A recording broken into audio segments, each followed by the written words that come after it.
बघूयात पुढची बातमी आहे गोकुळ गीते यांनी केलेल्या काही वक्तव्यांची।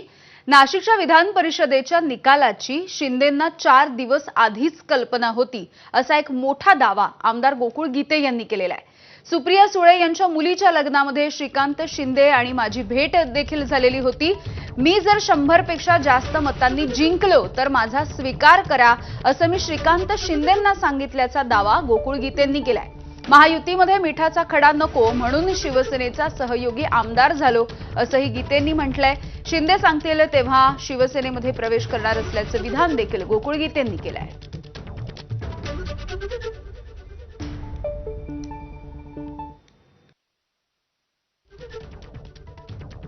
आमदार गोकुळ गीते आपल्यासोबत आहेत। सोमवारी निकाल लागल्यानंतर आपण बघितलं मला तातडीने त्या ठिकाणी शिंदे साहेबांच्या गाठीभेटीसाठी मुंबईला जावं लागलं।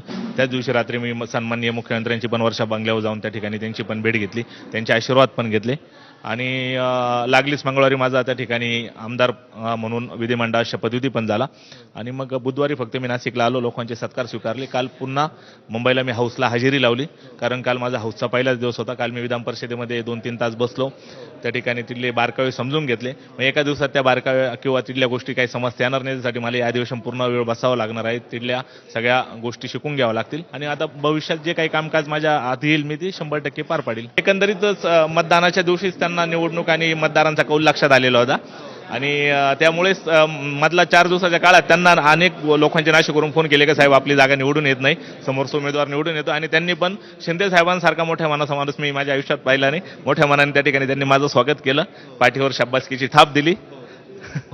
तुमच्या मनामध्ये काय चालू होतं? म्हणजे एक तर त्यांचा शब्द आपण जरी पाळला म्हटलं, टेक्निकली तो पाळला नाही, पण तुम्ही निवडून आलात, त्यांच्या समोर जातानाची काय भावना होती? नाही, मतदान झाल्यानंतरच मी दुसऱ्या दिवशी एक गुप्त भेट श्रीकांत शिंदे साहेबांची घेतलेली होती आणि त्यांना विश्वास दिला होता की साहेब ही जागा मी 100 पेक्षा जास्त मतांनी जिंकून येईल आणि 100 पेक्षा कमी मतांनी जिंकून आलो तर मी 6 वर्ष अपक्ष म्हणून काम करेल, पण 100 पेक्षा जास्त मतांनी निवडून आले तर तुम्ही मला नक्की त्या ठिकाणी स्वीकाराल ही मी त्यांना विनंती केली होती आणि त्या दृष्टीने त्यांनी निकालाच्या आदल्याच दिवशी एकनाथ शिंदे साहेबांना माझं हे सांगितलं होतं की तो मला कमिटमेंट करून गेलाय 100 पेक्षा जास्त मतांनी निवडून येईल आणि मग साहेबांना त्या गोष्टीचा आनंद झाला की नाही हा पट्ट्या अगोदर सांगून गेला होता आणि खरंच हा जिंकून आला।